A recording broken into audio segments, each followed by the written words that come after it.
Hello दोस्तों, नमस्कार। स्वागत है आपका अपने YouTube channel high education zone में। मैं हूं राज दोस्तों। तो सबसे पहले तो दोस्तों आपका बहुत बहुत तहे दिल से धन्यवाद। मात्र 15 से 20 दिनों के अंदर ही हमारे कोर्स को 566 प्लस लोगों ने ज्वाइन कर लिया है। ये कल की अपडेट है, आज का दोस्तों पता नहीं है अभी तक। ठीक है, तो जैसे कि हमने वादा किया था, जैसे ही हमारे 500 प्लस कैंडिडेट होंगे तो हम प्राइस को काफ़ी हद तक कम कर देंगे। ठीक है, तो हमारे कोर्स का प्राइस जैसे कि यहाँ पे लिखा हुआ है 581 रुपये था, और अब इसको कम करके लगभग 389 कर दिया है। ठीक है, इस 389 के अंदर दोस्तों 5000 प्लस क्वेश्चन की टेस्ट सीरीज आपको तुरंत मिल जाती है। 50 प्लस पीडीएफ जो नए सिलेबस के हिसाब से है दोस्तों, वो भी रेडी कर दी गई है, तो वो भी आप डाउनलोड करके स्टडी कर सकते हो। इसके साथ दोस्तों डेली का डेली 1 से 100 क्वेश्चन का सही 8 बजे टेस्ट होता है, जो आपको अटेंड करना है। ठीक है, सही रात को 8 बजे 100 क्वेश्चन का। 100 क्वेश्चन के अंदर दोस्तों 70 क्वेश्चन टेक्निकल आते हैं, 10 क्वेश्चन हमारे कंप्यूटर के आते हैं, बाकी जो 20 बच जाते हैं उसमें दोस्तों हरियाणा जीके भी आती है, और दोस्तों हमारी रीजनिंग भी आती है। उसके बाद दोस्तों हमारा मैथ भी आता है। तो ये सभी का मिक्सअप करके जिस हिसाब से एचएससी का लेवल बनता है, उस हिसाब से दोस्तों ये हम अपडेट करते जा रहे हैं। अगर दोस्तों इस प्रकार के पेपर में आप 60 का आंकड़ा क्रॉस करते हो, 60 प्लस का स्कोर ले लेते हो इस पेपर के अंदर, तो यूं समझ लो आपकी नौकरी के चांसेस पूरे बढ़ जाते हैं। ठीक है, आप जैसे एलएम पेपर ऐसे लिखा मिलेगा आपको, एलएम पेपर फर्स्ट।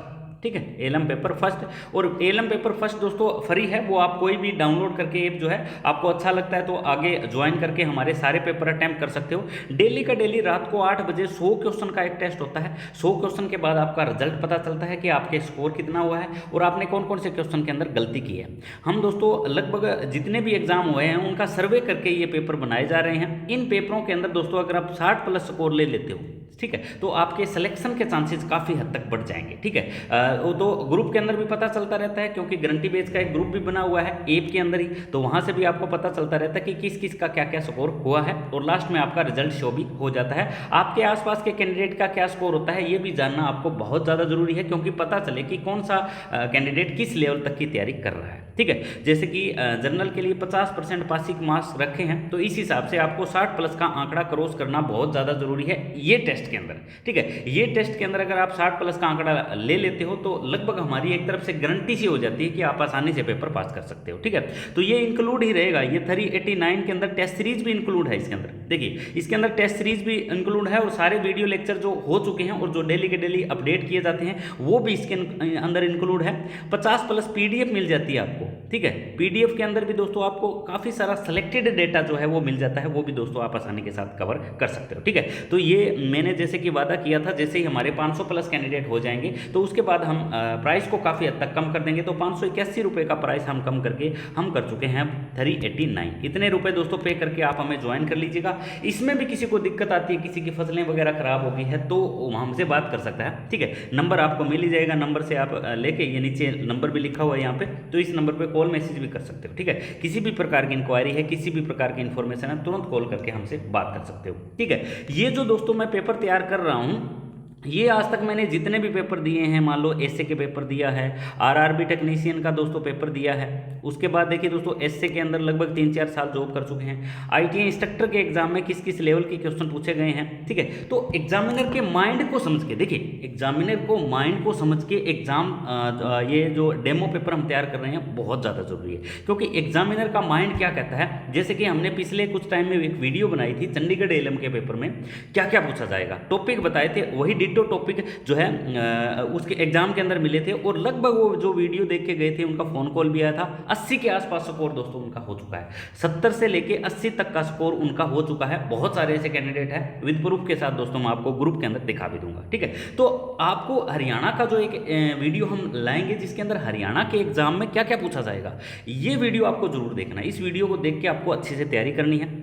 हम बताएंगे डायरेक्ट टॉपिक के अंदर क्वेश्चन बताएंगे डायरेक्ट। ठीक है, क्वेश्चन कहाँ से पूछा जाएगा और वो आपको अच्छे से कवर करना है, क्योंकि एग्जामिनर के माइंड को समझना बहुत ज़्यादा जरूरी है। वो हम तभी जो है समझ सकते हैं जब हम पिछले पेपर उठाएंगे, जैसे एसए का पेपर उठाएंगे, एएलएम के 2 पेपर हुए हैं, 187 पोस्ट का पेपर हुआ है, उसके बाद दोस्तों 1307 पोस्ट का पेपर हुआ है, उससे पहले भी दोस्तों एक एएलएम का पेपर हुआ है, उसके बाद दोस्तों इलेक्ट्रीशियन का पेपर हुआ है। ठीक है, ये 2016 वाला पेपर हुआ है, वाटर पंप ऑपरेटर का भी पेपर उठाइए आप, उसमें इलेक्ट्रिकल के क्वेश्चन किस किस लेवल के पूछे गए हैं, क्योंकि जिस भी एजेंसी को इनमें से पेपर दिया गया है, इन सभी एजेंसियों का माइंड समझना बहुत ज़्यादा जरूरी है कि ये किस लेवल पे पेपर तैयार कर रहे हैं, कहाँ से ये क्वेश्चन उठा रहे हैं। ठीक है, तो यही हमारे कोर्स की खास बात है, हम वही करवा रहे हैं जो एग्जाम में पूछा जाएगा। ठीक है, तो इस वीडियो को ज़्यादा लंबा ना करते हुए डिस्क्रिप्शन में दोस्तों एक तो आपको व्हाट्सअप का ग्रुप लिंक मिल जाएगा, ठीक है, और दूसरा मिल जाएगा आपको हमारी ऐप का लिंक। ऐप डाउनलोड करके आपको वहीं पे पेमेंट करना है, वहीं पे ज्वाइन कर लेना है। डेली रात को 8 बजे टेस्ट देना है 100 क्वेश्चन का। ठीक है, 100 क्वेश्चन में आपका स्कोर क्या होता है आप देखिए, खुद की तैयारी को आंकिए। डेली का मतलब है, मान लो हमारे पास 40 दिन है, 40 दिन के अंदर आप 4000 क्वेश्चन की प्रैक्टिस कर चुके होंगे। ठीक है, जिसमें आपको खुद पता लगेगा कि आपके तैयारी का लेवल क्या है, आपको कौन सा सब्जेक्ट आपका वीक है और कौन सा आपको अच्छे लेवल से तैयारी करने की जरूरत है। तो बहुत बहुत अगेंस्ट दोस्तों धन्यवाद, 566 प्लस कैंडिडेट हमारी ऐप ज्वाइन कर चुके हैं। आप भी दोस्तों बिना देरी किए हुए अगर ज्वाइन नहीं किए हैं तो कर लीजिए। अगर बुक नहीं मिली है तो बुक दोस्तों आप हिसार से ले सकते हो। ठीक है, डिस्क्रिप्शन में भी नंबर मिल जाएगा।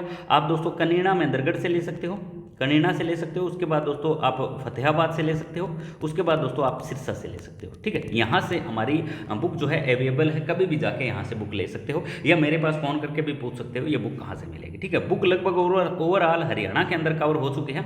ठीक है, तो किसी साथी ने अभी तक नहीं ली है ना, तो 5000 प्लस MCQ और थ्योरी, ये वाली बुक दोस्तों आपको किसी भी कीमत पर ले लेनी है, क्योंकि दोस्तों इसके अंदर वही लेटेस्ट डेटा हम दे रहे हैं जो इंपॉर्टेंट बनता है, जो एग्जाम में पूछा जाता है। जिसने ये बुक ले रखी है उसको इस बुक की वैल्यू का पता भी है। ठीक है भाई, तो ये हमारा कोर्स का प्राइस काफ़ी हद तक कम कर दिया गया है। इसको अब बिना देरी किए आपको ज्वाइन कर लेना है, क्योंकि दोस्तों इस ऐप के अंदर, इस कोर्स के अंदर हम जैसे बात करें WPO का एक्सपीरियंस रहा है, एसए का एक्सपीरियंस रहा है, ALM का एक्सपीरियंस रहा है, RRB टेक्नीशियन और ITA इंस्ट्रक्टर। ठीक है, इन सभी का एक्सपीरियंस करके एग्जामिनर का माइंड समझ के एग्जाम का लेवल क्या बनाया जाएगा, उसी क्वेश्चन के बारे में दोस्तों हम डायरेक्ट पॉइंट ऑफ व्यू से बात करते हैं। ठीक है, तो अब बढ़ लेते हैं दोस्तों आज के हमारे सेशन की तरफ, जिसमें हम कुछ मोस्ट इंपॉर्टेंट क्वेश्चन लेके आए हैं जो बहुत ही ज़्यादा शानदार है और बहुत ही ज़्यादा इंपॉर्टेंट है। ठीक है, तो इसको आपको सेशन को पूरा जरूर देखना है। चलिए, तो सबसे पहले क्वेश्चन पूछा गया है डिस्चार्ज बैटरी का आंतरिक प्रतिरोध। सबसे पहले तो ये देखना है कि चार्ज बैटरी पूछी गई है, डिस्चार्ज बैटरी पूछी गई है। तो सबसे पहले क्वेश्चन पूछा गया है कि डिस्चार्ज बैटरी का आंतरिक प्रतिरोध क्या होगा। तो डिस्चार्ज बैटरी का कोई भी आंतरिक प्रतिरोध होता है वो बढ़ जाता है। ठीक है भाई, अब बैटरी से रिलेटेड क्वेश्चन पूछे क्या क्या जाएंगे, आपको यही तो पता नहीं होता ना। आप बैटरी को पढ़ते नहीं हो, पढ़ते हो तो वो पढ़ते हो जो एग्जाम में नहीं पूछा जाता है ना। तो आपको देखिए देखना क्या है, सबसे पहले तो बैटरी की प्लेटों से क्वेश्चन पूछा जाता है। एक क्वेश्चन प्लेटों से अक्सर दे देते, क्या पूछेंगे, बैटरी की पॉजिटिव प्लेट जिसको धनात्मक प्लेट बोलते हैं किसकी बनी होती है। सबसे पहले क्वेश्चन यही पूछता है एग्जामिनर। ठीक है, इसमें क्या कहोगे आप, कहोगे PbO2। PbO2, अब ये नहीं लिखा हुआ मिला तो क्या लिखा मिलेगा, लेड पर ऑक्साइड। क्या मिलेगा, लेड पर ऑक्साइड। ये क्वेश्चन बहुत ही ज्यादा बार पॉजिटिव, नेगेटिव नहीं पूछेगा, पॉजिटिव का पूछेगा। अच्छा चलिए, अब पूछ लिया, मान लिया नेगेटिव का पूछा अपन ने। ठीक है, नेगेटिव का पूछा तो आप क्या बताओगे, सीसा। ठीक है, संपंजी सीसा लिखोगे इसको, संपंजी सीसा। इसको एग्जामिनर ऐसे नहीं लिखेगा तो क्या लिख देगा, PP। क्या लिख देगा, PP। ये दो क्वेश्चन दोस्तों लाजमी है, एग्जाम में पूछे जाते हैं बैटरी की प्लेटों से जुड़े। यहां तक कोई डाउट नहीं है ना। अब चलिए थोड़ा सा और आगे चलते हैं। देखो, इस क्वेश्चन का हम CT स्कैन कर लेंगे, इसमें पूरा लेड एसिड बैटरी का चैप्टर ही खत्म हो जाएगा आपका। ठीक है, अब चलिए आगे। अब क्वेश्चन पूछा जाता है कि पूर्ण चार्ज अवस्था में बैटरी की प्लेटों का रंग क्या होगा। पूर्ण चार्ज अवस्था में पॉजिटिव का रंग क्या होगा, ऐसा पूछ लिया मान लो। तो पूर्ण चार्ज अवस्था में पॉजिटिव प्लेट का रंग क्या होगा, तो आप कह दोगे भूरा या चॉकलेटी। भूरा या चॉकलेटी, सबसे पहले क्वेश्चन तो ये याद रखना, ये भूरा या चॉकलेटी। अब अगले बंदे ने पॉजिटिव का नहीं पूछा तो किसका पूछेगा भाई, नेगेटिव का पूछेगा। नेगेटिव का पूछेगा तो आपको कह देना सलेटी, सिंपल, संपत जी सलेटी। से ऐसे भी याद कर सकते हो सलेटी। अगर ऐसे भी दे देगा ग्रे, ठीक है, इंग्लिश में लिख देता है ना, कई बार ग्रे भी दे दिया जाता है, या आपको दे देंगे हमारा सेलेक्टिव। ठीक है भाई, यहां से इस प्रकार से क्वेश्चन पूछा जाएगा। अब थोड़ा सा और आगे की तरफ बढ़ ले। अब क्वेश्चन ऐसे पूछा जाता है ना, कई बार एग्जामिनर क्या करता है कि जो H2SO4 जिसको हम तनुगंधक का अम्ल में बोलते हैं, उसका जल और अम्ल का अनुपात कितना होता है। सबसे पहले क्वेश्चन ऐसे पूछता है कि जल कितना % होता है और उसमें अम्ल कितना % होता है। बनाना शानदार क्वेश्चन। अब इसमें हम जल ज़्यादा होता है, हमेशा जल होता है 3% और अम्ल होता है उसका 1%। क्लियर है भाई। तो यहां से भी क्वेश्चन पूछा जाए जल और अम्ल का अनुपात बैटरी में, तनुगंधक का अम्ल जिसको क्या बोलते हैं, ऐसे लिखते हैं ना, H2SO4। ये बोलते हैं इसको, ठीक है। अब इसके अंदर ऐसा क्वेश्चन पूछा जाएगा ना, बैटरी का जल और अम्ल का अनुपात कितना होता है, आप कह दोगे जल और इसका अनुपात होता है हमारा 3:1। अब ये मिलाया कैसे जाता है एग्जाम, अब देखिए यही एक्सपीरियंस होता है, ठीक है। जब आप लॉन्ग टाइम से इलेक्ट्रिकल फील्ड के अंदर होते हो तो आप एक क्वेश्चन की बहुत बारीकी से जांच करना जानते होते हो, ठीक है, जो कि मैं आपको बता रहा हूँ, ठीक है। हरियाणा के लगभग 13 वर्षों से एग्जाम का एक्सपीरियंस रहा है, हर एक एग्जाम दोस्तों दिए हैं, हर एक डिपार्टमेंट हर एक फील्ड के अंदर जॉब भी काफ़ी टाइम और सेवा भी काफ़ी टाइम दी, ठीक है। तो उसी का एक्सपीरियंस मैं आपके साथ शेयर कर रहा हूँ। एग्जामिनर का माइंड हमें समझना कैसे है, एग्जाम में क्वेश्चन कैसे पूछा जाएगा, क्लियर है भाई, ठीक है। अब देखिए दोस्तों ये मिलाएंगे कैसे, तो जल के अंदर अम्ल को एक एक बूंद करके मिलाएंगे, ठीक है। जल के अंदर अम्ल को, ना कि अम्ल के अंदर जल को, ऐसे नहीं मिलाएंगे। देखिए अम्ल को जल के अंदर एक एक बूंद करके मिलाएंगे, ऐसे इसको मिलाया जाता है, क्लियर है भाई। अब आती है बात इसका, ये तनुगंधक का अम्ल तैयार होगा, मापेंगे किसके, मापेंगे किससे, तो आप कह दोगे ये मापेंगे हाइड्रोमीटर से, हाइड्रोमीटर, क्लियर है भाई, ये मापेंगे हाइड्रोमीटर। अब हाइड्रोमीटर के ऊपर क्या क्या चीज़ें होती है, हाइड्रोमीटर मान लो पूर्ण चार्ज है बैटरी, तो क्या दिखाएगा, हाइड्रोमीटर मापता क्या है, तो ये मापता है दोस्तों अपेक्षित घनत्व। क्या मापता है, अपेक्षित घनत्व। बहुत ही सिलेक्टेड लेवल के क्वेश्चन बनते हैं जो आपको किसी भी कीमत पर गलत नहीं करने हैं, ठीक है भाई। अब बात आती है पूर्ण चार्ज होने पर इलेक्ट्रिक लाइट की स्पेसिफिक ग्रेविटी क्या होगी, मान लो बैटरी फुल चार्ज है, तो फुल चार्ज पे क्या इलेक्ट्रोलाइट की स्पेसिफिक ग्रेविटी होगी, तो फुल चार्ज का ही पूछेगा 1.285, या तो ऐसे देगा बंदा 1.285 स्पेसिफिक ग्रेविटी, या देगा 1280, इन दोनों में से ऑप्शन देगा फुल चार्ज के अंदर, ठीक है भाई। तो ये इंपॉर्टेंट क्वेश्चन बनता है, यहाँ से एग्जाम में क्वेश्चन पूछा ही जाएगा, लाजमी है, 200% है, ठीक है भाई। अब बात आती है, ये मान लो बैटरी की प्लेटें हैं, तो इसके ऊपर ये तनुगंधक का अम्ल कितना ऊपर होता है, तो ये पूछा जाए तो आप कह दोगे 10 से लेके 20 mm तक ये ऊपर रखा जाता है। इलेक्ट्रोलाइट का लेवल कितना होना चाहिए, तो आप कह दोगे 10 से 20 mm ऊपर होना चाहिए। उसके बाद आता है कि जो हमारे ये इसके अंदर ईएमएफ है, इन प्लेटों के अंदर क्या है, ईएमएफ, और जो बैटरी के अंदर प्लेटें हैं उनका ईएमएफ निर्भर किस पे करता है, ऐसा क्वेश्चन पूछा गया कि जो अंदर बैटरी का ईएमएफ मान लो एक प्लेट के अंदर मान लो, एक के अंदर मान लो 1.2 का सेल है मान लो, तो ये किस पर निर्भर करता है, ईएमएफ बोलते हैं इसको, इलेक्ट्रोमोटिव फोर्स, इलेक्ट्रोलाइट के किस उस पर निर्भर करता है, तो आप कहोगे प्लेट के क्षेत्रफल पर, क्या कहोगे, प्लेट के क्षेत्रफल। जो भी प्लेट के अंदर ईएमएफ है वो किस पर निर्भर करता है, तो आप कह दोगे जो है बैटरी के क्षेत्रफल पर। ये सबसे ज्यादा इंपॉर्टेंट क्वेश्चन बने हैं बैटरी से, ठीक है भाई। बैटरी के क्या क्या पार्ट बनते हैं, किस किस लेवल के क्वेश्चन बैटरी से पूछे जाते हैं, ये सारे मैंने बता दिया। अब अगले एक एक दो क्वेश्चन और देख लीजिए ना, इसके बारे में क्या पूछा जाएगा कि बैटरी का औसत विद्युत वाहक बल कितना होता है, या पूर्ण चार्ज अवस्था में विद्युत वाहक बल कितना होता है, तो आप कह दोगे 2.2 वोल्ट, कितना, EMF 2। देखिए लेड एसिड सेल का पूर्ण चार्ज अवस्था में या औसत विद्युत वाहक बल क्या होता है, तो आप कह दोगे 2.24, क्लियर है भाई। अब गैस बनती है मान लो बैटरी के अंदर, तो गैस को जल्दी से बाहर निकालने के लिए क्या लगाते हैं बैटरी के अंदर, वेंट प्लग, क्या लगाते हैं, वेंट प्लग, ऊपर लगे होते हैं ना गोल गोल लट्टू से, ठीक है। अच्छा आगे क्वेश्चन क्या पूछा जाएगा बैटरी में से, बैटरी में से ये पूछ सकता है बंदा बैटरी की दक्षता कितनी होती है, एम्पेयर हावर। सबसे पहले तो बैटरी की क्षमता को माप में खींचते हैं, तो एम्पेयर हावर ये कितनी होती है बैटरी की, तो आप कह दोगे 90% से 95% की एफिशिएंसी बैटरी की होती है, क्लियर है भाई। यहाँ से क्वेश्चन। अब अनुमानित कार्यकाल, कई बार क्या पूछ ली जाती है, अनुमानित कार्यकाल बताओ बैटरी का कितना होता है, तो आप कह दोगे 2 से 5 वर्ष। बैटरी का कार्यकाल आयु या अनुमानित कार्यकाल आयु पूछ ली जाए तो आप कह दोगे वो होती है हमारी कितनी, 2 से 5 वर्ष, क्लियर है भाई। अब आगे थोड़ा सा और बढ़ लेते हैं। देखिए एक एक क्वेश्चन की तह तक जाना बहुत ज़्यादा जरूरी है। अब डिस्चार्ज सेल के इलेक्ट्रोलाइट अपेक्षित घनत्व कितना होगा, फुल चार्ज का तो हमने पढ़ लिया 1280, क्लियर है। अब डिस्चार्ज अवस्था में कितना होगा ऐसा पूछ लिया जाए तो या तो आप कहोगे 1.14, या तो ऐसे दोगे क्वेश्चन के अंदर, सॉरी इसको लिखेंगे 1.14, या लिखोगे 1140 सीधा, या क्या लिखोगे 1140। ये सबसे सिलेक्टेड क्वेश्चन इंपॉर्टेंट बनते हैं बैटरी में से जो अक्सर एग्जाम में पूछे जाते हैं। एक क्वेश्चन और पूछा जाता है, क्या पूछा जाएगा कि बैटरी की जो संख्या होती है प्लेटों की वो यानी ऐसे पूछा जाएगा धन प्लेटों की संख्या ऋण प्लेटों की संख्या से कम होती है या ज़्यादा होती है, तो धन प्लेटों की संख्या जो होती है वो ऋण प्लेटों की संख्या से 1 कम होती है, 1 कम। किसकी, पॉजिटिव प्लेट, पॉजिटिव प्लेट की संख्या, पॉजिटिव प्लेट की संख्या ऋण प्लेटों की संख्या से 1 क्या होती है, कम होती है, ठीक है। इसको बोलते हैं दोस्तों हर एक क्वेश्चन का सिटी स्कैन करना, ठीक है, सिटी स्कैन इसको बोलते हैं। अब बैटरी चार्ज किससे होती है? डीसी होती है, ठीक है। अब क्वेश्चन ये पूछा गया कि लेड एसिड बैटरी को जब चार्ज किया जाता है तो लेड एसिड बैटरी का अपेक्षित घनत्व हो चुका है। लेड एसिड बैटरी किससे चार्ज होती है? तो हमारी डीसी सप्लाई से चार्ज होती है। लेड एसिड बैटरी डिस्चार्ज होने के बाद प्लेट का रंग क्या हो जाता है? ठीक है, डिस्चार्ज होने के बाद प्लेट का रंग पूछा जाए तो वो हो जाता है सफ़ेद, ठीक है। डिस्चार्ज होने पर दोनों ही प्लेटों का रंग लगभग क्या हो जाता है? सफ़ेद हो जाता है। बैटरी के चार्जिंग के समय आंतरिक प्रतिरोध, ठीक है, डिस्चार्ज अवस्था में बढ़ता है, लेकिन बैटरी के चार्जिंग के समय इलेक्ट्रोड का अपेक्षित घनत्व पूछा जाए तो वो भी हमारा बढ़ता है। अपेक्षित घनत्व, ये तो आंतरिक प्रतिरोध है, यहाँ लिख दिया मैंने अपेक्षित घनत्व। बैटरी के हमारे यहाँ पे डिस्चार्ज होने पे या दोस्तों चार्ज होने, दो प्रकार के क्वेश्चन बनते हैं। तो बैटरी के चार्जिंग के समय अपेक्षित घनत्व बढ़ता है, बैटरी के डिस्चार्जिंग के समय अपेक्षित घनत्व कम होता है। तो इतने प्रकार के क्वेश्चन दोस्तों आपकी बैटरी से रिलेटेड पूछे जाएंगे, तो एक भी क्वेश्चन इनमें से आपका गलत नहीं होना चाहिए, ठीक है भाई। अब 2-3 प्रकार के इसके फॉल्ट होते हैं भाई, फॉल्ट और देख ले, ठीक है। सबसे पहला देखिए फॉल्ट क्या होता है। सबसे पहला फॉल्ट लिख दिया मैंने सल्फेशन, सबसे पहला फॉल्ट लिख दिया। सेकंड फॉल्ट होता है दोस्तों इसके अंदर बकलिंग।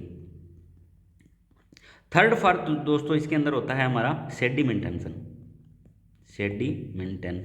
अब ये फॉल्ट क्या होते हैं? सबसे पहले तो सल्फेशन क्या होता है? जो हमारी बैटरी की प्लेटों के ऊपर टर्मिनल लगे होते हैं ना, एक काला होता है एक लाल होता है, ठीक है। काला जो होता है वो तो होता है दोस्तों माइनस का, और जो पॉजिटिव होता है वो होता है दोस्तों लाल, ठीक है। ये पहचान होती है। तो ये सल्फेशन क्या होता है? इन टर्मिनलों के ऊपर लेड सल्फेट की तह जम जाना। बैटरी के बाहरी टर्मिनल पर लेड सल्फेट की तह जम जाना को कहते हैं हम हमारा सल्फेशन। बकलिंग क्या होती है? जब हाई करंट की दर से हम बैटरी को डिस्चार्ज करते हैं तो बैटरी की प्लेटें ऐसे सीधी अवस्था में होती है जो मुड़कर ऐसे हो जाती है, ठीक है, ऐसे मुड़कर हो जाती है। तो बैटरी की प्लेटों का मुड़ना क्या कहलाता है? सल्फेशन कहलाता है। सेडिमेंटेशन क्या कहलाता है? ये बैटरी की प्लेटें हैं, ये झड़ के नीचे गिर रही है, ठीक है, जो नीचे स्टड बने होते हैं उनके अंदर गिर रही है, तो इनको कहते हैं हमारा सेडिमेंटेशन, ठीक है भाई। 3 प्रकार के बैटरी के अंदर फॉल्ट होते हैं जो सबसे ज़्यादा इंपॉर्टेंट है और सबसे ही ज़्यादा बार ये पूछे जाते हैं। कितने प्रकार के? 3 प्रकार के। तीनों प्रकार के फॉल्ट दोस्तों मैंने बता दिए हैं, ठीक है। तीनों प्रकार के फॉल्ट के अंदर सल्फेशन है, बकलिंग है और सेडिमेंटेशन है, ठीक है भाई। तो डिस्चार्ज समय आंतरिक प्रतिरोध पूछा जाए तो बढ़ जाता है, चार्जिंग के समय अपेक्षित घनत्व पूछा जाए तो वो भी हमारा बढ़ जाता है। यहाँ से लेवल के कोई भी लेवल का क्वेश्चन यहाँ से पूछा जाए तो एक भी क्वेश्चन आपका क्या नहीं होना चाहिए? गलत होना नहीं चाहिए। वेरी वेरी इंपॉर्टेंट है भाई, सिलेक्टेड क्वेश्चन है। इससे ज़्यादा लेड एसिड बैटरी में से क्वेश्चन पूछा ही नहीं जाएगा भाई, ठीक है भाई। इससे ज़्यादा कोई एग्जामिनर क्वेश्चन पूछ ही नहीं सकता, मेरे को जहाँ तक एक्सपीरियंस है, ठीक है। क्योंकि हमने इसके पार्ट नहीं किए बैटरी के, ठीक है। बैटरी के पार्ट सिर्फ एक वेंट प्लग किया है। वेंट प्लग इसलिए किया है क्योंकि वेंट प्लग दोस्तों खोल देते हैं जब बैटरी चार्ज होती है, ताकि उसके अंदर कोई छोटी मोटी गैस बने तो वो बाहर निकल जाए, क्लियर है। और उनसे हम चार्जिंग की स्थिति का भी अंदाजा लगा सकते हैं। ऐसे तो बैटरी के बहुत सारे पार्ट होते हैं, जैसे कंटेनर होता है, सेपरेटर होता है, ठीक है। सेपरेटर क्यों लगाते हैं? जो ऋण और हमारी पॉजिटिव और नेगेटिव जो प्लेटें होती हैं उनको अलग अलग रखा जाए, इसलिए बैटरी की प्लेटों के बीच में सेपरेटर लगाया जाता है। और भी बहुत सारे पार्ट होते हैं लेकिन वो हमने नहीं किए हैं, कंटेनर नहीं किया है। क्यों? हमें ज़रूरत ही नहीं है ना, हर रबर का बना होता है, कभी पूछा ही नहीं गया एग्जाम में। आपको करना क्या है? आपको देखना ये है एग्जाम में क्वेश्चन पूछा क्या जाता है। इससे अलावा लेड एसिड बैटरी में से क्वेश्चन भाई मेरे हिसाब से नहीं पूछा जाएगा। चलिए थोड़ा सा आगे की तरफ बढ़ते हैं। हमारा अगला क्वेश्चन क्या है? अगला क्वेश्चन दोस्तों देखिए क्या बता रहा है, क्या होगा जब बैटरी ओवर चार्ज हो जाए। बैटरी देखिए दोस्तों, एग्जामिनर क्वेश्चन डिट्टो नहीं पूछता है बुक में से, एग्जामिनर क्वेश्चन बना के पूछता है, जैसे कि एक क्वेश्चन दिया हुआ है, ठीक है। क्या होगा जब बैटरी ओवर चार्ज हो जाएगी? तो इसका आंतरिक रेजिस्टेंस बढ़ जाएगा। ये बात बिल्कुल सही है, जब भी बैटरी ओवर चार्ज होगी तो उसका आंतरिक रेजिस्टेंस बढ़ जाएगा। पानी की कमी हो जाएगी, जो बैटरी के अंदर जो जिसको हम तनुगंधक का अम्ल बोलते हैं, H2SO4 बोलते हैं, उसके अंदर पानी की क्या हो जाएगी? कमी हो जाएगी। गैसें अधिक निकलेगी, ये भी सिंपल बात है, क्योंकि गैसें ज़्यादा निकलने शुरू होगी तो वेंट प्लग हमें खोल देना चाहिए ताकि गैसें जल्दी से जल्दी बाहर निकल जाए, बैटरी के अंदर किसी भी प्रकार का शॉर्ट सर्किट ना हो। तो इसका राइट ऑप्शन क्या रहेगा? तो डी रहेगा, उपरोक्त सभी। क्या होगा जब बैटरी ओवरचार्ज हो जाएगी? तो उसका रेजिस्टेंस आंतरिक बढ़ जाएगा, पानी की कमी हो जाएगी, गैसें जो है बनने शुरू हो जाएगी, बैटरी की दक्षता कम हो जाएगी, बैटरी की एम्पेयर हावर क्षमता कम हो जाएगी, ऐसे ऑप्शन दिए जा सकते हैं। ठीक है, नॉर्मली बात है, ऐसे ऑप्शन इस प्रकार के क्वेश्चन के अंदर दिए जा सकते हैं जो आपको गलत नहीं करने हैं। क्लियर है भाई। बैटरी ओवरचार्ज होने पे फॉल्ट भी हो जाते हैं। बैटरी ओवरचार्ज होगी, सल्फेशन का फॉल्ट आ जाएगा। बैटरी ओवरचार्ज हो जाएगी, बकलिंग का फॉल्ट आ जाएगा। बैटरी ओवरचार्ज हो जाएगी, सेडिमेंटेशन का फॉल्ट हो जाएगा। ये सभी प्रकार के फॉल्ट ओवरचार्जिंग पे होते ही होते हैं। क्लियर है भाई। तो इस प्रकार से क्वेश्चन बना के पूछा जा सकता है एग्जाम के अंदर। क्लियर है भाई। चलिए अगला क्वेश्चन देखते हैं। शुद्ध प्रतिरोधी परिपथ में विद्युत धारा एवं वोल्टता। सबसे पहले तो ऐसी पॉसिबिलिटी कभी नहीं होती है, ये सिर्फ मानना है। जैसे हम मैथ में पढ़ते हैं ना, माना मूलधन 100 रुपये, ठीक है, माना इसकी वैल्यू x रुपये, ऐसे मानते हैं ना, तो ये मानना होता है। ठीक है, तो ये कभी भी ऐसा होता ही नहीं है। ये अब प्रतिरोध कौन सा होगा, ये, ठीक है। अब शुद्ध प्रतिरोध का रेजिस्टेंस क्या होगा, 0 है। ठीक है, तो ऐसा कोई तार होगा, ऐसा हो ही नहीं सकता तार। ठीक है, तो शुद्ध प्रतिरोध प्योर प्रतिरोध सर्किट में, यानी प्योर रेजिस्टिव सर्किट में, रेजिस्टिव सर्किट प्योर हो सकता है, इंडक्टिव और कैपेसिटिव नहीं हो सकता, क्योंकि कुछ ना कुछ उनका प्रतिरोध होगा। ठीक है, परिपथ में विद्युत धारा एवं वोल्टता। ठीक है भाई, क्या पूछी गई है, ये लीडिंग राशि, धारा लीडिंग राशि होती है, वोल्टेज लीडिंग राशि होती है, या इन फेज होती है। तो इसका जो राइट ऑप्शन रहेगा ना, प्योर रेजिस्टेंस का पूछ लिया जाए तो ये इन फेज रहती है। इन फेज का मतलब होता है ऐसे। ठीक है, ऊपर चल रहा है करंट, ये चल रहा है वोल्टेज। ये मैंने ऊपर नीचे इसलिए दिखाए ताकि अलग अलग दिखें आपको। ठीक है, वैसे चलता है ऐसे है। ठीक है, और ऐसे चलेगा, ये हमारा करंट चल रहा है और यही हमारा वोल्टेज चल रहा है। सेम टाइम में उच्चतम मान पे पूछते हैं और सेम टाइम में शिखरतम या एवरेज मान पर पहुंचते हैं, तो सेम चलते हैं। इन फेज का मतलब इन फेज रहते हैं, बराबर चलते हैं, ना तो पीछे होता है और ना ही वो आगे होता है। तो इस प्रकार क्वेश्चन पूछा जाए ना, प्योर सर्किट के अंदर क्या होता है, तो आप कह दोगे प्योर रेजिस्टिव सर्किट के अंदर धारा और वोल्टेज क्या होते हैं, इन फेज होते हैं, एक दूसरे के समान चलते हैं। क्लियर है भाई। अब इसका प्योर सर्किट का यूज कहाँ किया जाता है, तो विद्युत पावर गणना, इलेक्ट्रिक पावर की गणना करते हैं ना, वहाँ इसका यूज करते हैं। ठीक है, डीसी सर्किटों के अंदर। अब इसका पूछ लिया जाए कि प्योर प्रतिरोध पर परिपथ का शक्ति गुणक क्या होता है, बहुत ही ज़्यादा इंपॉर्टेंट क्वेश्चन बन जाता है हमारा। एक तो पूछा जाएगा प्योर रेजिस्टिव सर्किट, एक पूछा जाएगा प्योर इंडक्टिव सर्किट, एक पूछा जाएगा प्योर कैपेसिटिव सर्किट। 3 प्रकार के सर्किट होते हैं ना, एक तो हमारा रेजिस्टेंस, एक हमारा हेनरी वाला जिसके अंदर कॉइल लगी होती है, एक हमारा कैपेसिटर वाला जिसको कैपेसिटिव बोलते हैं, जिसको हम सी से लिखते हैं। 3 प्रकार के सर्किट प्योर पूछे जाए। मान लो रेजिस्टेंस के अंदर पूछा गया कि प्योर रेजिस्टेंस के सर्किट के अंदर पावर फैक्टर क्या होगा, तो आप कह दोगे इकाई होगा भाई। क्या होगा, इकाई। ये बहुत ज़्यादा इंपॉर्टेंट क्वेश्चन, लाजमी है, ALMSA के पेपर में लाजमी है, यहाँ से क्वेश्चन पूछा जाएगा। ठीक है भाई, आपको पावर फैक्टर का पता होना चाहिए, लीडिंग लेगिंग का पता होना चाहिए क्या होता है। मैंने ऐप के अंदर तो बहुत शानदार तरीके से समझा भी रखा है, आप देसी हिसाब में समझने की कोशिश करें इसको। क्लियर है भाई। आगे बात आती है हेनरी, यानी प्योर कैपेसिटिव इंडक्टिव सर्किट के अंदर क्या होगा, प्योर इंडक्टिव सर्किट के अंदर शक्ति गुणक हमेशा 0 होता है। क्या होता है, 0, इकाई 0 और 0। हमारा कैपेसिटिव पूछा जाए तो भी 0 है।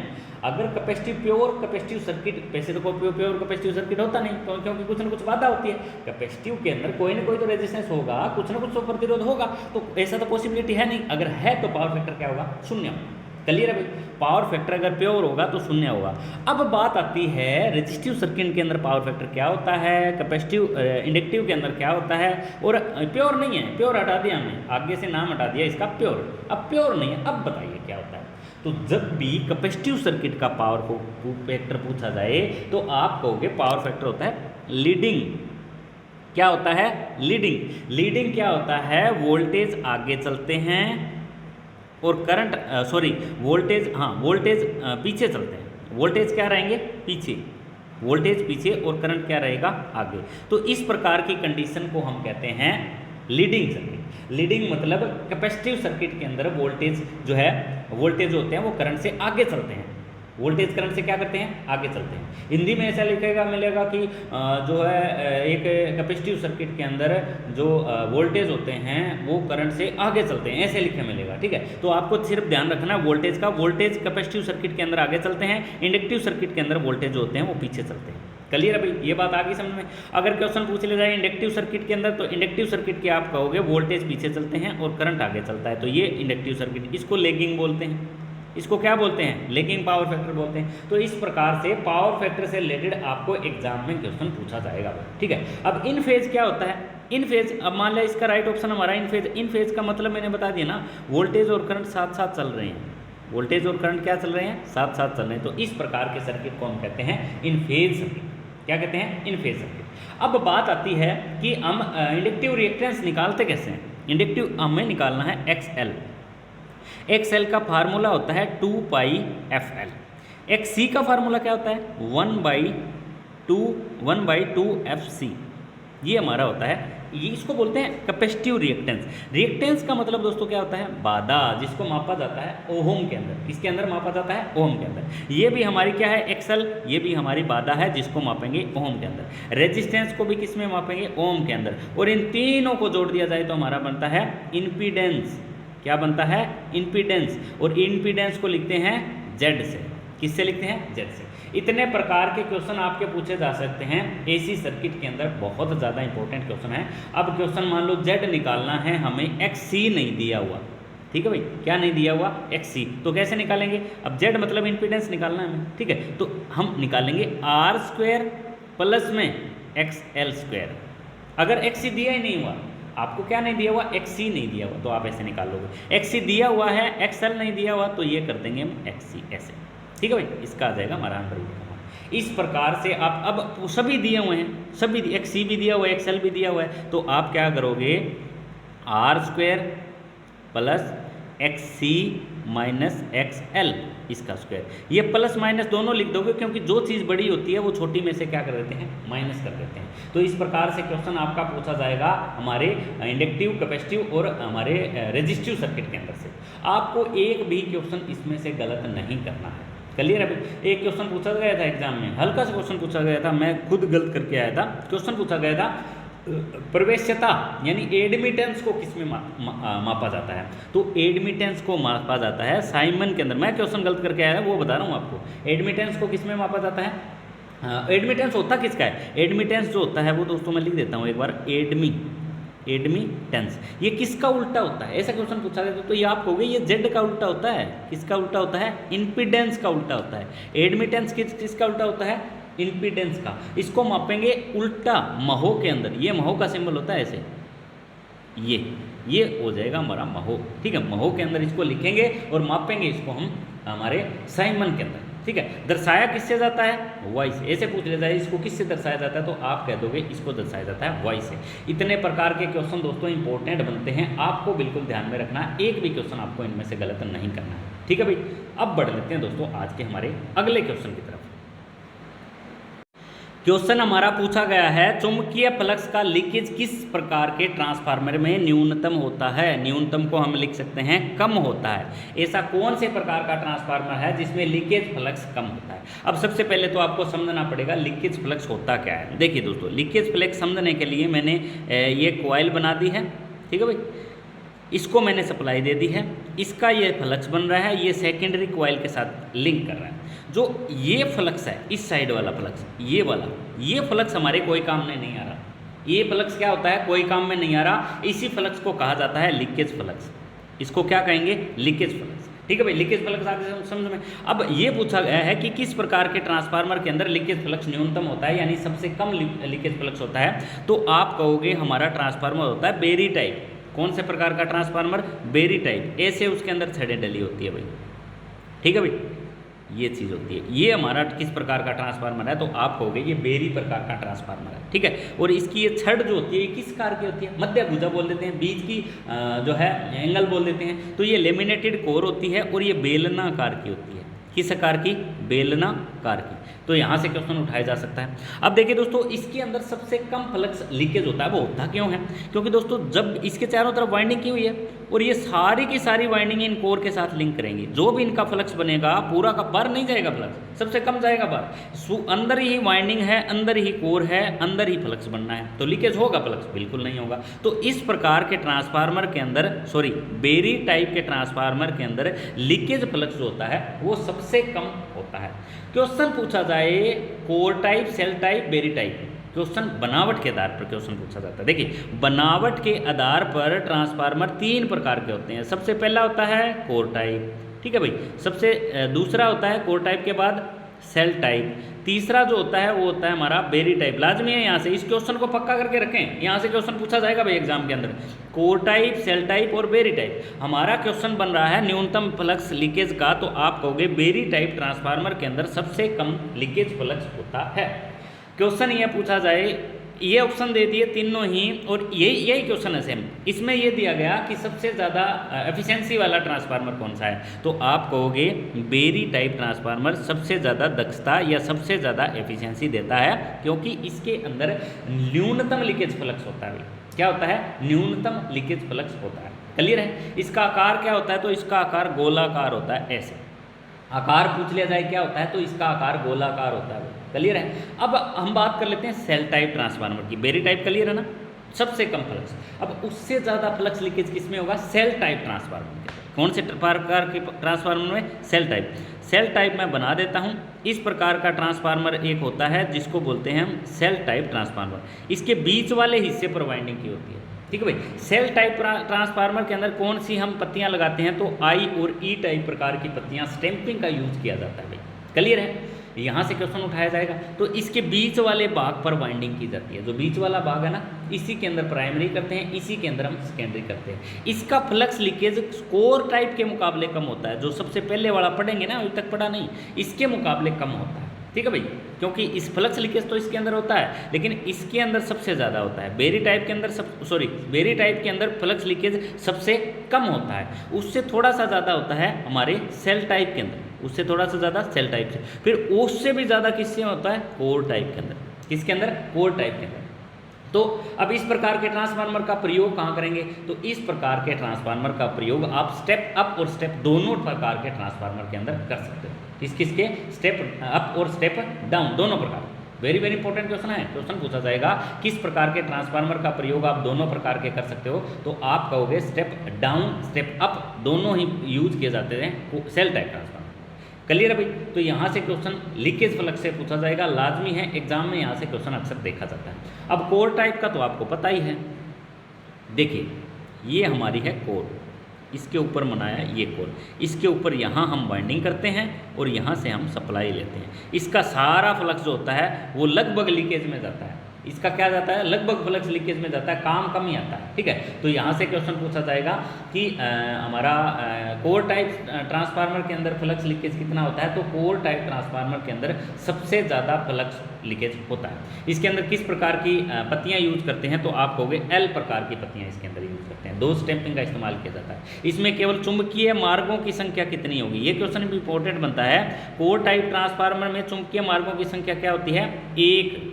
सेल टाइप ट्रांसफार्मर में पूछा जाए तो 2। बेरी टाइप में पूछा जाए तो 2 से अधिक। ये चुंबकीय फ्लक्स बहने के रास्ते भी पूछे जा सकते हैं। ये सबसे सस्ता होता है, कोर टाइप का ट्रांसफार्मर सबसे सस्ता होता है। ठीक है? स्टेप डाउन प्रकार में यूज करते हैं, कोर टाइप का यूज करते हैं स्टेप डाउन। ठीक है भाई? ये यूज करते हैं अप और डाउन दोनों।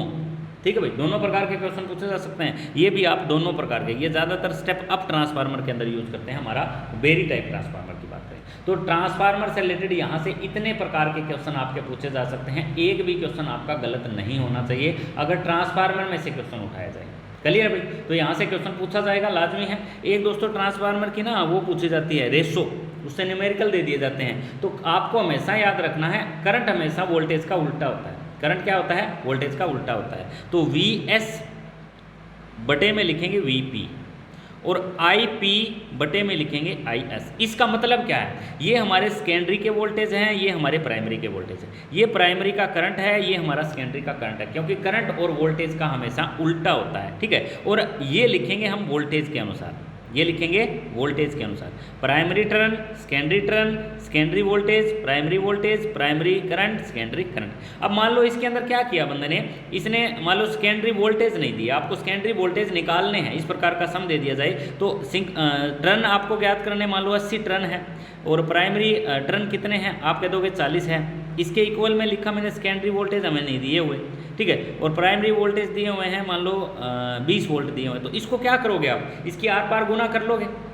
ठीक है? ये इससे गुना कर लेंगे, ये इससे गुना कर लेंगे, तो ये हो जाएगा 2 8 16 और इसको हम 40 से डिवाइड कर देंगे, 4 चौके 16, ये 4 आ जाएगा। इस प्रकार की स्टेटमेंट दी जाए तो आप आसानी के साथ कर सकते हो, ठीक है। तो ये सेकेंडरी वोल्टेज कितने आ गए, तो आप कहोगे सेकेंडरी वोल्टेज है 4, प्राइमरी वोल्टेज है हमारे 20। क्लियर भाई। तो इस प्रकार से क्वेश्चन पूछा जाएगा आपसे, बिल्कुल भी ये क्वेश्चन गलत नहीं होना चाहिए। अब बढ़ लेते हैं दोस्तों आज के हमारे नेक्स्ट क्वेश्चन की तरफ। आगे दोस्तों क्वेश्चन पूछा गया है, लघु परिपथ जांच निम्न का पता चलता है। लघु परिपथ को बोलते हैं शॉर्ट सर्किट। क्या बोलते हैं भाई, शॉर्ट सर्किट, ऐसे लिख देते हैं इसको, short circuit. Short circuit test द्वारा किस प्रकार की जांच आप कर सकते हो, तो आप कहोगे कॉपर लॉस की जांच जो की जाती है वो शॉर्ट सर्किट टेस्ट से करते हैं। किसी शॉर्ट सर्किट टेस्ट से कौन सी ज्ञात करेंगे, तो आप कह दोगे हमारा ये मान लो ट्रांसफार्मर है, इसके आगे की वायर किसी भी माध्यम से हम क्या करेंगे, शॉर्ट करेंगे, तब भी हम किसका ज्ञात करेंगे, कॉपर लॉस का। कॉपर लॉस किस प्रकार के लॉस है, तो ये अस्थिर लॉस है। क्वेश्चन पूछा गया कॉपर प्रकार के लॉस किस प्रकार के लॉस है, तो आप कहोगे ये अस्थिर प्रकार के लॉस है। अगर पूछा जाए हमारे आयरन लॉस, आयरन लॉस क्या है, ये स्थिर लॉस है। ये क्या है, स्थिर लॉस है। ये लॉस जो होते हैं कॉपर लॉस, ये लोड पर डिपेंड करते हैं कि किस पर डिपेंड करते हैं, लोड पर। जैसे जैसे लोड बढ़ेगा वैसे वैसे कॉपर लोड भी हमारा बढ़ेगा। लोड के ये समानुपाती होता है, ऐसे लिख सकता हूं मैं, कॉपर लॉस जो होते हैं वो लोड के क्या होते हैं, समानुपाती होते हैं। वेरी वेरी इंपॉर्टेंट क्वेश्चन दोस्तों पूछा जाता है बहुत ज़्यादा बार, ठीक है भाई। जैसे जैसे हम ट्रांसफार्मर के ऊपर लोड डालेंगे वैसे वैसे कॉपर लॉस तो बढ़ेगा, लेकिन अगर आयरन लॉस का पूछा जाए तो आयरन लॉस जो होता है वो हमेशा स्थिर रहते हैं, वो 24 घंटे के अंदर लगातार होते रहते हैं। कॉपर लॉस तो जब आप ट्रांसफार्मर पर लोड डालोगे तब होगे, उसके बाद लोहा जो लॉस होते हैं, आयरन जो लॉस होते हैं वो 24 घंटे तक बने रहते हैं, ठीक है। और ये बहुत कम होते हैं, न्यूनतम होते हैं। आयरन लॉस होते हैं वो लगातार चलते हैं, लेकिन वो क्या होते हैं, न्यूनतम होते हैं। इनको नो लोड लॉस भी कहते हैं, ठीक है भाई। इनको नो लोड लॉसेस के नाम से भी जाना जाता है। किसको, iron loss. On loaded loss किसको जाना जाता है, ऑन लोडेड लॉस। तो आप कहोगे कॉपर लॉस को ऑन लोडेड लॉस भी जाना जाता है, ठीक है भाई। अब इस प्रकार का टेस्ट कैसे ज्ञात करेंगे, तो आप कहोगे ओपन सर्किट द्वारा। ओपन सर्किट से कौन सा टेस्ट ज्ञात करेंगे, तो आप कह दोगे ओपन सर्किट के द्वारा आप ज्ञात करोगे आयरन लॉस, ठीक है भाई। 2 प्रकार के लॉस एग्जाम में से पूछे जाते हैं, वो आपको बिल्कुल भी गलत नहीं करने हैं। अब 2 प्रकार के लॉस के अंदर कौन कौन से लॉस आते हैं, तो एक तो आप कह दोगे एडी करंट लॉस। कौन सा, एडी करंट लॉस। दूसरा आप कौन सा कह दोगे, हिस्टेरिसिस लॉस। क्या कहोगे, हिस्टेरिसिस लॉस। ये 2 प्रकार के लॉस दोस्तों पूछे जाते हैं हमारे किसके लॉस के अंतर्गत, आप कहोगे आयरन लॉस के अंतर्गत। आयरन लॉस 2 प्रकार के होते हैं, एक तो एडी करंट लॉस होता है, एक होता है हमारा हिस्टेरिसिस लॉस। हिस्टेरिसिस लॉस को कम करने के लिए किसी भी प्रकार के जो मोटर जनरेटर के अंदर पत्तियां जो यूज की जाती है वो सिलिकॉन स्टील की यूज की जाती है। किसकी, सिलिकॉन स्टील की। क्लियर है भाई। अगर ये सिलिकॉन स्टील लगाने का सिर्फ और सिर्फ मतलब होता है हिस्टेरिसिस लॉस को कम करना। इन पत्तियों के अंदर वार्निश लगाना, वार्निश लगाकर इनको आपस में इंसुलेटेड रखने का मतलब है हम कौन सा लॉस कम कर रहे हैं, तो आप कह दोगे एडी करंट लॉस। इन पत्तियों को पतली पतली सीटों के अंदर काटने का मतलब होता है एडी करंट लॉस कम करना। 2 प्रकार के लॉसेस से रिलेटेड दोस्तों एग्जाम में क्वेश्चन पूछे जा सकते हैं, आपका एक भी क्वेश्चन इनमें से गलत नहीं होना चाहिए। अब बढ़ते हैं हमारे आज के नेक्स्ट क्वेश्चन की तरफ। अगला क्वेश्चन दोस्तों दिया गया है, चालक की लंबाई बढ़ने से प्रतिरोध, चालक की लंबाई बढ़ने से प्रतिरोध भी क्या होता है, बढ़ता है। कोई भी कंडक्टर है, अगर उसकी मान लो ये कंडक्टर है भाई, इस कंडक्टर का रेजिस्टेंस है 2 ओम, इसकी लंबाई बढ़ाकर कर दी 2 गुना, तो इसका भी क्या हो जाएगा 2 ओम, 2 ओम और 2 ओम हो जाएगा 4 ओम। अगर यहाँ क्वेश्चन दिया जाता है एक चालक का प्रतिरोध 2 ओम है, अगर उसकी लंबाई 2 गुना कर दी जाए, क्या कर दी जाए 2 गुना, तो इस तार का प्रतिरोध क्या हो जाएगा, आप कहोगे 4 ओम हो जाएगा। क्लियर है भाई। तापमान बढ़ने से चालक के प्रतिरोध पर क्या प्रभाव पड़ता है, तो जैसे जैसे टेम्परेचर बढ़ता है, जैसे जैसे टेम्परेचर बढ़ता है वैसे वैसे चालक का प्रतिरोध भी क्या होता है, बढ़ता है। चालक का प्रतिरोध भी क्या होता है, बढ़ता है, जैसे जैसे प्रतिरोध बढ़ता है। लेकिन कुछ चालक क्या होते हैं, कुछ चालक टेम्परेचर बढ़ने से प्रतिरोध उनका घटता है। प्रतिरोध बढ़ने पर टेम्परेचर क्या होता है, घटता है। जैसे सेमीकंडक्टर की हम बात करें, क्लियर है भाई।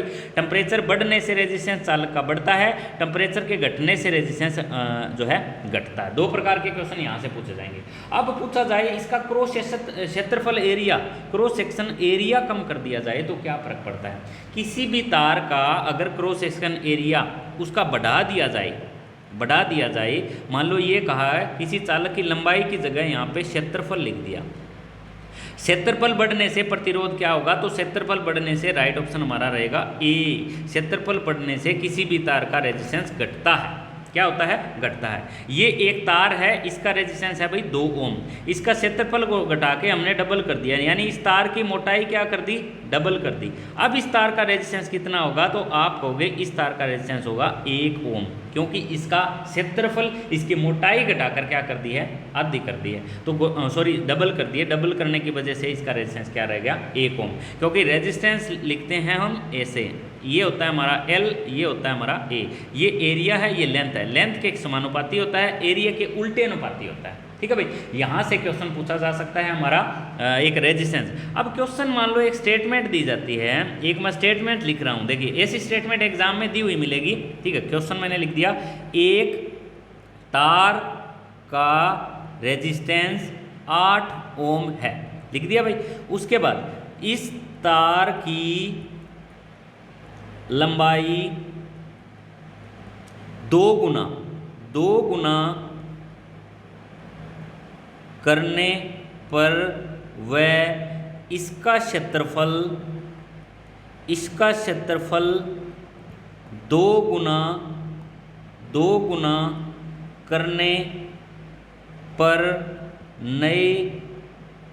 नए तार का प्रतिरोध ज्ञात करो। ऐसा सम एक एग्जाम में मिलेगा ही मिलेगा आपसे। ठीक है भाई, अब क्या पूछा गया, देखिए एक तार का प्रतिरोध 8 ओम है। पहले तो एक तार का प्रतिरोध 8 का 8 लिख लीजिए। ठीक है भाई, एक तार की लंबाई, इस तार की लंबाई 2 गुना, इस तार की लंबाई कर दी 2 गुना, तो 8 ओम इसका भी हो गया। देखिए करना कैसे है वो बता रहा हूँ। ठीक है, अब इस तार की टोटल रेजिस्टिविटी होगी 16 करने पर इसका क्षेत्रफल 2 गुना, क्षेत्रफल भी हमने 2 गुना कर दिया, यानी ये तार था, इसका क्षेत्रफल है 16 ओम, और इसको कर दिया हमने मोटा, यानी इसकी मोटाई क्या कर दी, बढ़ा दी। तो अब इसका 16 का क्या रह जाएगा, आधा।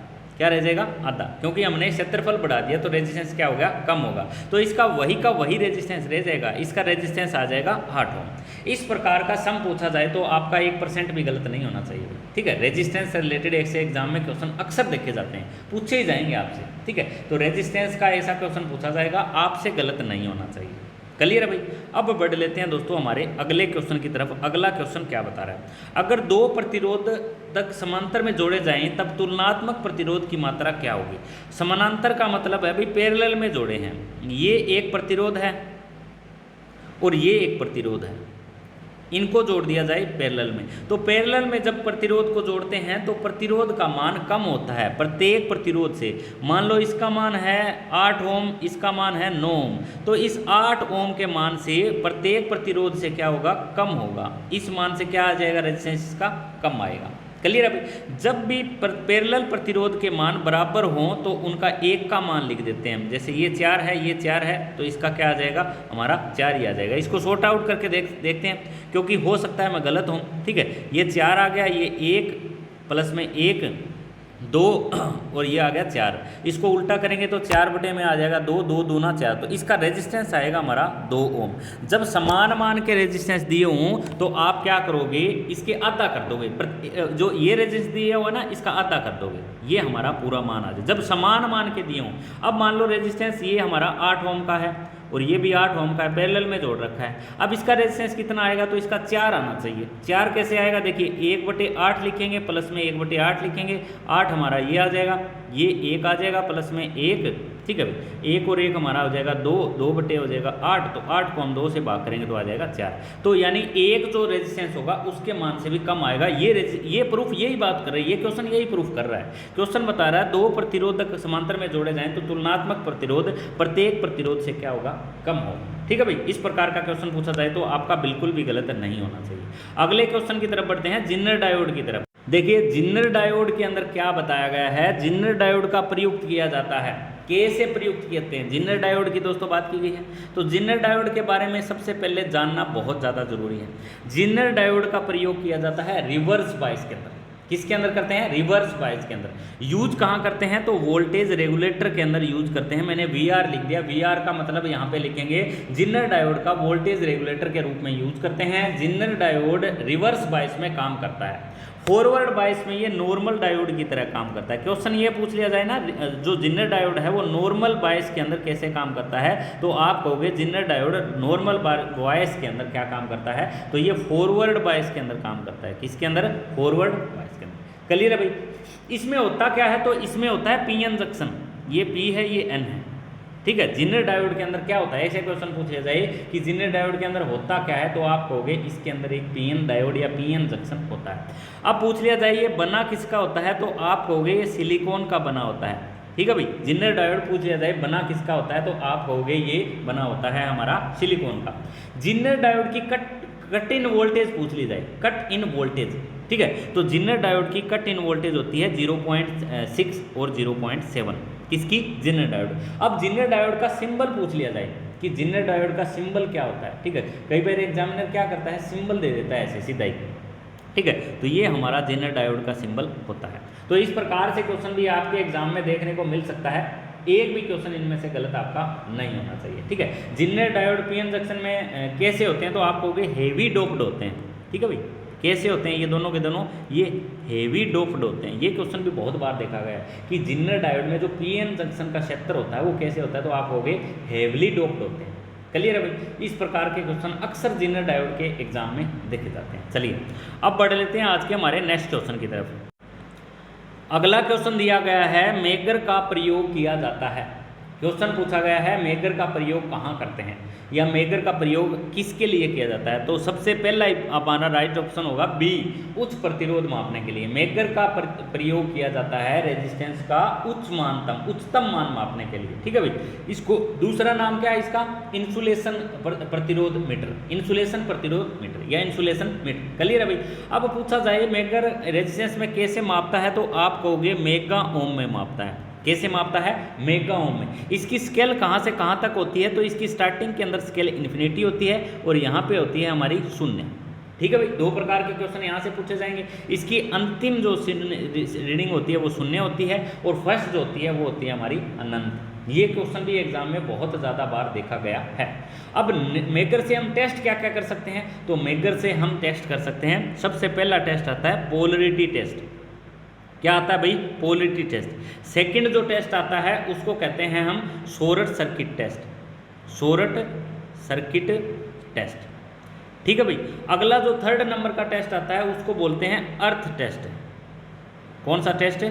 अर्थ टेस्ट, अर्थ परीक्षण बोल देते हैं, ठीक है भाई। इतने प्रकार के टेस्ट आप मेगर की सहायता से कर सकते हो। मेगर को कितने आरपीएम पे घुमाना चाहिए, तो मेगर को हमेशा 160 आरपीएम पर घुमाना जाना चाहिए।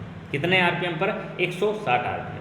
उसके बाद क्वेश्चन पूछा जाए कि मेगर 250 वोल्ट की कोई स्थापना वायरिंग है उसको चेक करना है आपको, ठीक है। 250 वोल्ट की स्थापनाओं के परीक्षण के लिए मेगर के अंदर कितनी वोल्टेज होनी चाहिए, तो उसके अंदर 500 वोल्ट पैदा होना चाहिए। मेगर वोल्टेज के हिसाब से आते हैं 500 वोल्ट, 1000 वोल्ट, 15 वोल्ट, 2000 वोल्ट, ठीक है। मेगर कैसे आते हैं? वोल्टेज के आधार पर। मेगर किस प्रकार का मीटर है, तो आप कहोगे megger moving coil type meter है, ठीक है। Permanent magnet moving coil, permanent magnet moving coil प्रकार का मीटर है हमारा मेगर। ऐसा भी क्वेश्चन पूछा जा सकता है। तो अक्सर ऐसे क्वेश्चन एग्जाम में देखे जाते हैं जो आपके बिल्कुल भी गलत नहीं होने चाहिए, जो जुड़े हुए हैं हमारे मेगर से, ठीक है। 160 आरपीएम पे घुमाएंगे, 500 वोल्ट का 250 वोल्ट की सप्लाई की जो वायरिंग कर रखी है उसमें 500 वोल्ट का मेगर यूज करेंगे। Megger polarity test, short circuit, earth test ये टेस्ट कर सकता है। मेगर की स्केल जो होती है वो इन्फिनिटी से स्टार्ट होती है, 0 पे जाके खत्म होती है। मेगर रेजिस्टेंस को मापता है मेगा ओम में। मेगर चेक क्या करता है, तो आप कह दोगे मेगर चेक करता है हमारा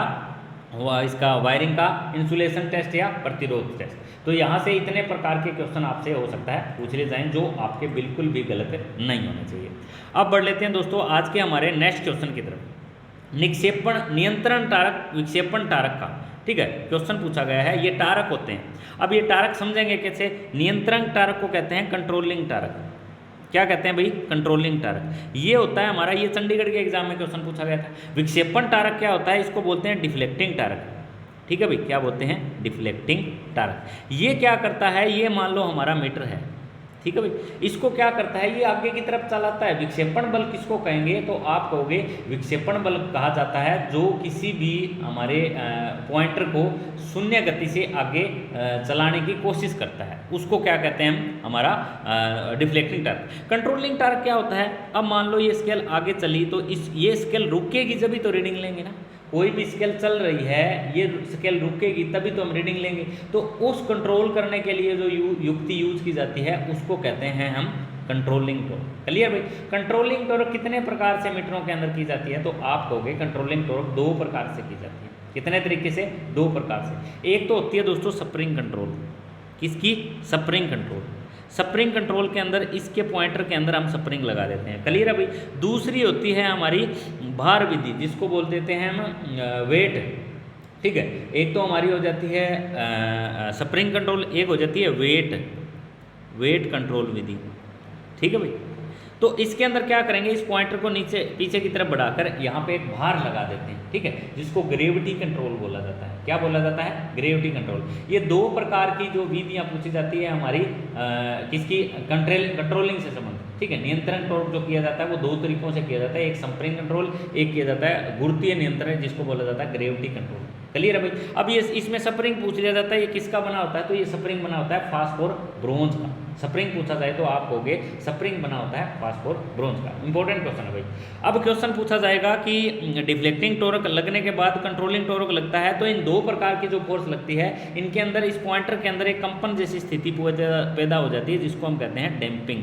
क्या कहते हैं, डैम्पिंग। और डैम्पिंग कितनी विधियों से करेंगे, तो आप कहोगे डैम्पिंग विधि 3 प्रकार से की जाती है। ठीक है भाई। एक तो की जाती है एयर डैम्पिंग, एक की जाती है एडी करंट डैम्पिंग, और तीसरी जो बच गई वो होती है हमारी फ्लूइड फ्रिक्शन डैम्पिंग। ठीक है भाई, फ्लूइड फ्रिक्शन डैम्पिंग। 3 प्रकार की डैम्पिंग आपके एग्जाम में क्वेश्चन लाजमी है। यहाँ से क्वेश्चन अक्सर एग्जाम में पूछा गया है और देखा गया है, इसमें से क्वेश्चन आपका बिल्कुल भी गलत नहीं होना चाहिए। ठीक है भाई। अब एक क्वेश्चन पूछा जाएगा कि स्केल एक समान कौन से मीटर की होती है, एक समान, तो आप कहोगे एमसी टाइप की। मूविंग कॉइल टाइप में की मीटर क्या होती है, एक समान होती है। ये मीटर महंगे होते हैं, इन मीटरों के अंदर स्थायी चुंबक का प्रयोग किया जाता है, ये अंतर होते हैं। ठीक है भाई। और अगर उसमें पूछ लिया जाए ना एमआई टाइप में, एमआई टाइप की जो स्टार्टिंग के अंदर स्केल होती है वो तंग होती है, बाद में क्या होती है, समान होती है। ठीक है। एमसी टाइप के अंदर वो इतने महंगे नहीं होते, सस्ते होते हैं। उनके अंदर कॉइल, इनके अंदर तो स्थायी चुंबक रहता है, उनके अंदर चुंबक घूमता है। ठीक है, उनकी स्केल असमान होती है। तो इस प्रकार के क्वेश्चन आपके एग्जाम में पूछे जा सकते हैं, आपका एक भी क्वेश्चन इनमें से गलत नहीं होना चाहिए। ठीक है। तो ये था दोस्तों आज का हमारा सेशन, शानदार बेहतरीन। वीडियो को लाइक जरूर कर दें, चैनल को सब्सक्राइब जरूर कर लें। मिलते हैं जल्द नेक्स्ट वीडियो में, तब तक दोस्तों नमस्कार, जय हिंद, जय भारत।